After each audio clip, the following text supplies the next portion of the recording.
Hello to all, I hope आप सब अच्छे होंगे। आज है 5 नवंबर। आज की डेट में जितने भी इंपॉर्टेंट करंट अफेयर्स हुए हैं उनको हम देखेंगे। हमारे देखने का तरीका औरों से थोड़ा सा अलग रहेगा। आइए देखते हैं वो कैसे है। पहले हम लोग इंपॉर्टेंट आर्टिकल्स को उठाएंगे जो भी एग्जाम के पॉइंट ऑफ व्यू से बहुत इंपॉर्टेंट है। उसको पहले हम लोग कवर करेंगे। अब वो कवर हो गया, अब इसके बाद इसको याद करना है। तो याद करने के लिए माइंड मैप का यूज करेंगे। माइंड मैप कैसा है ये मैं दिखा देता हूँ। ये है माइंड मैप। इसके थ्रू हम इसको याद करेंगे ताकि हमारी कंफ्यूजन थोड़ी कम हो, क्योंकि करंट अफेयर बहुत कंफ्यूजन वाला टॉपिक है। अगर इसको हम थोड़ा डिवाइड कर दे तो हमारे लिए आसान हो जाएगा। माइंड मैप हो गया। अब इसके बाद क्या करेंगे, उससे रिलेटेड क्वेश्चन सॉल्व करेंगे। मोस्ट एक्सपेक्टेड क्वेश्चन जो एग्जाम में आने के चांसेस है उसको हम लोग लेकर सॉल्व करेंगे। तो इससे हमारा हम लोग की एक कंप्लीट टॉपिक को कवर हो पाएगा। जिससे हमें रिवीजन करने में एक ही जगह हमें सारी चीजें मिल जाएंगी। बार बार कंफ्यूजन नहीं होगा कि रिकॉल नहीं हो रहा है। रिकॉल नहीं हो रहा तो इजी माइंड मैप। पहले हम लोग एक टॉपिक को समझेंगे, उसके बाद माइंड मैप, फिर उससे रिलेटेड क्वेश्चंस। ये मेरा पहला वीडियो है। अगर आपको ये पसंद आए तो जरूर बताइएगा, नहीं पसंद आए तो वो भी बताइएगा कि आपको कहाँ कमी रहेगी कि आगे वाले वीडियो में मैं सही कर सकूं। आइए अपने पहले टॉपिक पे चलते हैं। Great Nicobar project. Great Nicobar project है क्या? ग्रेट निकोबार प्रोजेक्ट एक एम्बिशियस प्लान है जिससे इंडिया अपने स्ट्रेटेजिक पोजीशन को स्ट्रेंथन करने के लिए इंडियन ओशियन में, ठीक, इसका जो मेन एम है वो क्या है? Economic development. इकोनॉमिक डेवलपमेंट के साथ साथ इंटरनल सिक्योरिटी और कनेक्टिविटी को बढ़ावा देना। तो यही है इसका ग्रेट निकोबार प्रोजेक्ट। इसका जो मैप रेडी हुआ है फॉर डिनोटिफिकेशंस ऑफ ट्राइबल रिजर्व। अब इसका क्या मतलब है? अब इसका मतलब समझते हैं कि ये सबसे पहले हम लोग समझते हैं डीनोटिफिकेशन का क्या मतलब होता है। जब गवर्नमेंट किसी प्रोटेक्टेड या रिजर्व लैंड जैसे फॉरेस्ट फॉरेस्ट या फिर ट्राइबल रिजर्व को डेवलपमेंट के लिए यूज करना चाहती है तो उस लैंड का रिजर्व स्टेटस हटा दिया जाता है। इसी को हम लोग बोलते हैं डीनोटिफिकेशन। ठीक, तो हुआ क्या है, इसका ये मतलब है गवर्नमेंट ने एक डिजिटल मैप बनाया है जिससे ट्राइबल रिजर्व एरिया में कुछ लैंड को डेवलपमेंट के लिए रिमूव किया जाएगा, मतलब डीनोटिफाई करने की तैयारी की जा रही है। लेकिन उससे पहले ट्राइबल राइट्स लीगली सेटल करने होंगे।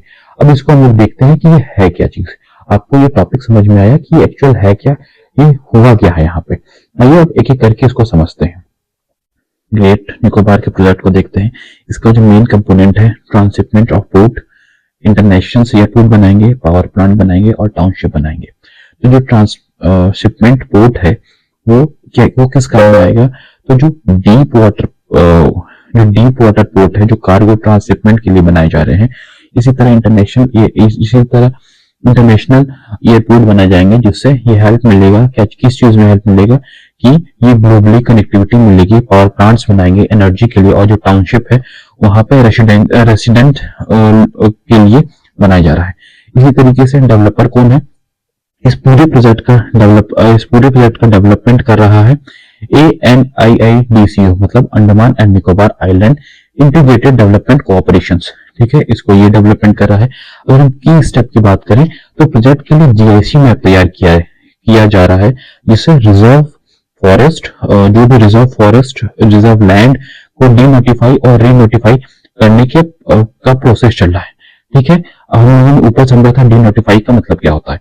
इसमें चैलेंजेस क्या है? चैलेंजेस फॉरेस्ट एक्ट 2006 के अंडर में जो भी ट्राइबल फॉरेस्ट राइट को सेटल करना जरूरी है। जब तक लोकल ट्राइब्स के राइट क्लियर नहीं होते तब तक डीनोटिफाई लीगली पॉसिबल नहीं है। ये इसका मेजर चैलेंज है।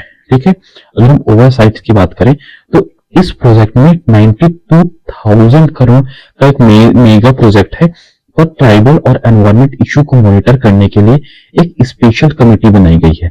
ये कमेटी जो है वो क्या करेगी? वो इंश्योर करती है कि डेवलपमेंट के साथ कम्युनिटी, जैसे वहां की एक फेमस ट्राइब कम्युनिटी है जिसको हम लोग बोलते हैं सोनपेन, और निकोबारीज के इंटरेस्ट को प्रोटेक्ट किया जाए। तो ये है ग्रेट निकोबार प्रोजेक्ट। अब ये चीजें हमने समझ ली। आइए क्वेश्चन की तरफ चलते हैं। Denotification of tribal reserve land acquire settlement of right under which act, अभी हम लोगों ने देखा था फॉरेस्ट एक्ट 2006। ठीक, इसी तरीके से हमारा दूसरा क्वेश्चन है, which body represent the Shompen people in consultations, तो कौन आया है? अंडमान आदिम जनजाति विकास समिति। तो इन्हीं से दो इंपॉर्टेंट क्वेश्चंस दिखे थे, तो मैंने बता दिए। आई होप ये टॉपिक आपको अच्छे समझ में आया होगा, चीजें समझ में आई होंगी, क्या क्या चीजें कैसे चल रही है। आइए अब अपने दूसरे करंट अफेयर की तरफ चलते हैं। ESTIC has repealed which old event. सबसे पहले हम समझते हैं ये ESTIC क्या है। ESTIC का है फुल फॉर्म इमर्जिंग, इसको मैं यहीं लिख देता हूं, emerging science technology and innovation conclave. समझते हैं कि ये है क्या और ये क्यों ये न्यूज में। तो जो ESTIC है ये एक नेशनल लेवल प्लेटफॉर्म है जहां पर साइंटिस्ट, रिसर्चर और इनोवेटर्स एक साथ मिलकर डिस्कस करते हैं कि इंडिया का फ्यूचर साइंस और टेक्नोलॉजी के थ्रू कैसे बढ़ाया जा सकता है, कैसे अच्छा किया जा सकता है। तो यही इसका मेन टॉपिक है। आइए देखते हैं माइंड मैप के थ्रू पहले है क्या। ये हम लोगों ने समझा कि क्या है ESTIC। इसका मेन फोकस एरिया क्या है? Biotechnology, bio engineering, energy and environment climate, ये इसका मेन फोकस एरिया है। पीएम का एक कोर मैसेज था, वो क्या था? सिर्फ to food security, food security से अब आगे बढ़ो, अब फोकस करो किस पे? न्यूट्रिशन सिक्योरिटी पे। ठीक है, क्या था कि फूड सिक्योरिटी से आगे बढ़ के अब किधर आओ? न्यूट्रिशन सिक्योरिटी पे। इसमें 5 की बताए गए हैं साइंटिस्ट के लिए, जो पांच टास्क की है। पहला क्या है? Bio fertile crop, low cost fertile map India genome biodiversity, मतलब भारत के जीन्स और बायोडाइवर्सिटी का स्पेसिफिक मैपिंग करना। पर्सनलाइज्ड मेडिसिन, हर इंसान के डीएनए के हिसाब से मेडिसिन बनाना। Clean and cheap battery storage, sustainable और अफोर्डेबल एनर्जी स्टोरेज के लिए एक सिस्टम को क्रिएट करना। यहाँ पे पीएम ने मोटिवेट किया और वुमेन इन साइंस। पीएम ने इंडियन वुमेन क्रिकेट टीम की जीत को सैल्यूट करते हुए और उन्हें 21st सेंचुरी की अनस्टॉपेबल वुमेन कहा, जो नए भारत के कॉन्फिडेंस को दिखाता है। यह हम लोगों ने समझा कि ESTIC क्या है। आइए अब इससे रिलेटेड एक क्वेश्चन को देखते हैं। ESTIC has replaced which old event. तो किसको इसने रिप्लेस किया है? इंडियन साइंस एंड कांग्रेस को इसको रिप्लेस किया गया है किससे? ESTIC से। आई होप आपको ये करंट अफेयर समझ में आया होगा। आइए अब अपने अगले करंट अफेयर की तरफ चलते हैं। The bio economy growth mainly focused on helping, ये क्वेश्चन है। पहले हम लोग समझते हैं ये बायो इकोनॉमी है क्या। तो बायो इकोनॉमी एक ऐसी इकोनॉमी होती है जो बायोलॉजिकल रिसोर्सेज जैसे प्लांट, एनिमल्स, माइक्रो ऑर्गेनिजम्स और बायोलॉजिकल वेस्ट, इन सब का साइंटिफिक और सस्टेनेबल यूज करके प्रोडक्ट और सर्विस बनाती है। सिंपल भाषा में समझते हैं है क्या। जब हम अपनी इकोनॉमी को बायोलॉजी के जरिए चलाते हैं, जैसे बायोफ्यूल्स, बायोफर्टाइल्स, बायो प्लास्टिक्स, बायोमेडिसिन बनाकर, तो उसे हम लोग क्या कहते हैं? Bio economy. Bio economy sector इस पे फोकस किया गया है। ठीक है, आइए देखते हैं क्या है ये इसका। तो जो इसकी प्रोजेक्ट वैल्यू है 2030 तक, कब तक कितनी करनी है? $300 बिलियन तक करनी है। इसकी करंट स्टेटस क्या है? फास्ट ग्रोइंग सेक्टर है, तेजी से ग्रो कर रही है। की एरिया पे इस पे बात की गई है, 4 की एरिया पे फोकस की बात किया गया है। एग्रीकल्चर पे, फॉरेस्ट्री पे, फिशरीज पे और एक्वाकल्चर पे, इन 4 चीजों पे फोकस किया गया है। रिपोर्ट किसके द्वारा पब्लिश की जाएगी? नीति आयोग के द्वारा पब्लिश की जाएगी। फोकस किस पे है? Tackle challenges of small holders, मतलब छोटे फार्मर्स के लिए। याद रखिएगा ये स्मॉल फार्मर्स की बात की गई है, नहीं मीडियम, नहीं बिग, नहीं लार्ज, स्मॉल फार्मर्स की बात की है। गोल क्या है? Sustainable and inclusive growth. Sustainable और इंक्लूसिव ग्रोथ इनका जो है वो मेन गोल है। आई होप ये आपको समझ में आया होगा इंडियन बायो इकोनॉमी क्या है। आइए इससे रिलेटेड कोई क्वेश्चन सॉल्व करते हैं। The bio economy growth mainly focus on helping, किस पे फोकस कर रहा है? एग्जाम में डायरेक्ट क्वेश्चन बन सकता है, स्मॉल होल्डर फार्मर पे ये फोकस कर रहा है। ऑप्शन बी जो है इसका करेक्ट आंसर है। आइए अब अपने अगले करंट अफेयर की तरफ चलते हैं। आई होप आपको अभी तक चीज समझ में आ रही होंगी। अगर समझ में आ रही है तो प्लीज बताइएगा कमेंट में कैसे लगी वीडियो। आइए अपने अगले टॉपिक की तरफ चलते हैं। Bharat biotech setup CRDMO arms to focus on cell and gene therapy. ये क्या चीज है, आइए समझते हैं। सबसे पहले हम लोग समझते हैं CRDMO ये है क्या चीज और ये न्यूज में क्यों है।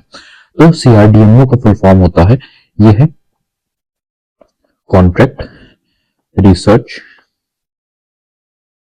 Development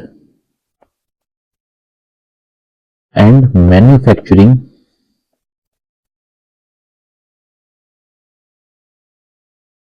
organisation. ये काम क्या करती है, ये जरा देखते हैं इसको। ठीक है, तो जो CRDMO है ये एक ऐसी कंपनी होती है जो रिसर्च से लेकर मैन्युफैक्चरिंग तक पूरे मेडिसिन डेवलपमेंट प्रोसेस को हैंडल करती है। यही इसका मेन काम है।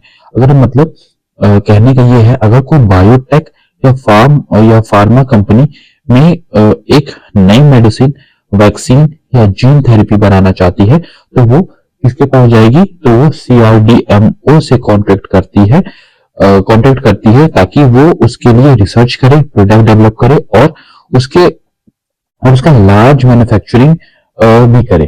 ठीक है, तो इसलिए ये न्यूज में रही है। तो हाल ही में क्या हुआ है कि जो भारत टेक्नोलॉजी ने एक सेटअप किया है CRDMO को किसके लिए फोकस करने के लिए, किस चीज पे, on cell and gene therapies पे। ठीक, और इसको अब हम लोग माइंड मैप के थ्रू समझते हैं कि पूरी चीजें हैं क्या।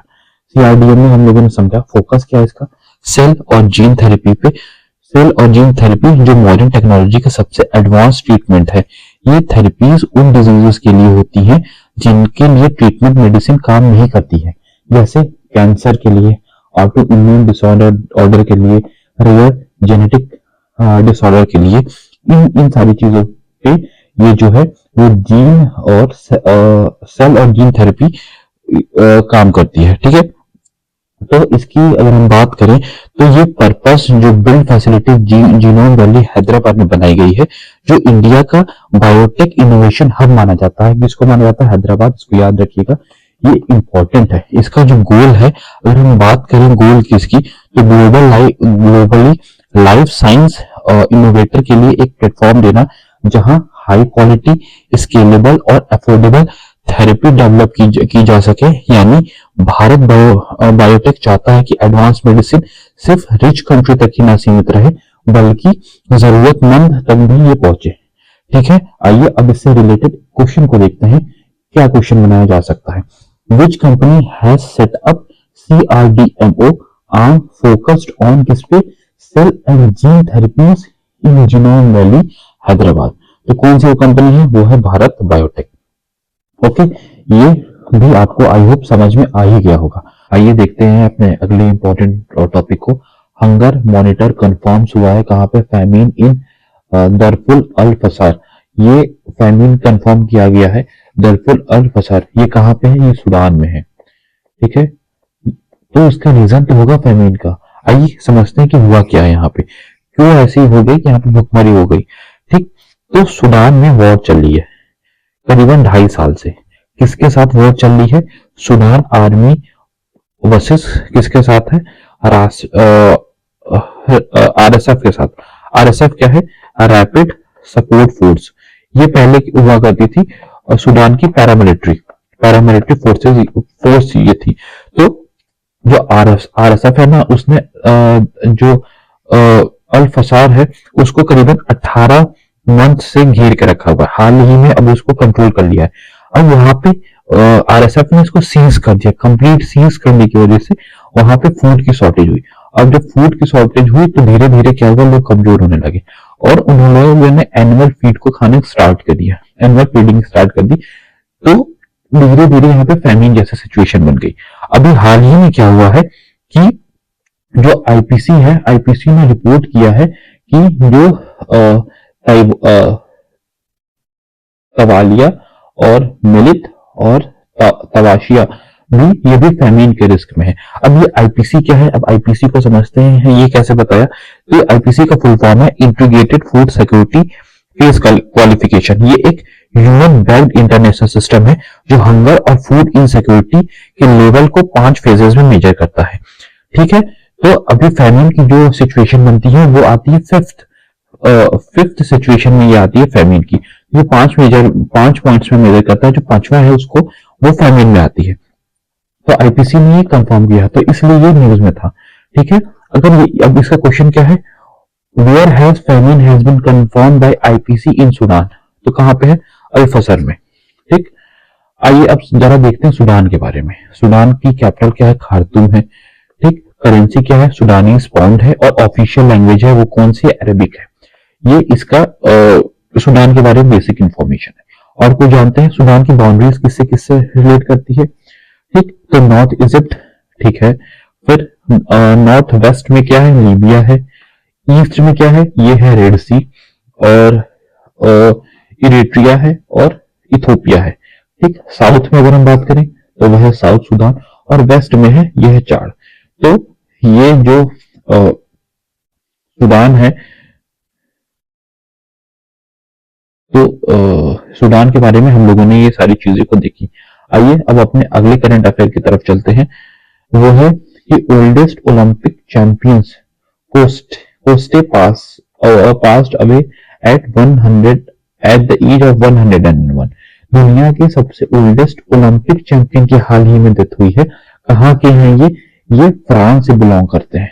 ठीक, फ्रांस से बिलोंग करते हैं, जिनका नाम है चार्ल्स कोस्टे। तो ये ऑबिचुरीज में एक क्वेश्चन बन सकता है। ठीक है, आइए अब अपने अगले करंट अफेयर की तरफ चलते हैं। तो जैनिक सिनर ने पेरिस मास्टर 2025 जीतकर जो दुनिया के सबसे टॉप टेनिस प्लेयर बने हैं, इसलिए ये न्यूज में था। अगर क्वेश्चन बने, who reclaim the world first ATP ranking by winning his first Paris master title in 2025 defeating Felix Auger Aliassime in final. तो किसने हरा है, जैनिक सिनर ने, जो कि इटली के हैं। आई होप यहां तक आपको सारे करंट अफेयर समझ आए होंगे। कल की क्लास में हम और इसको अच्छे से लाने की कोशिश करेंगे।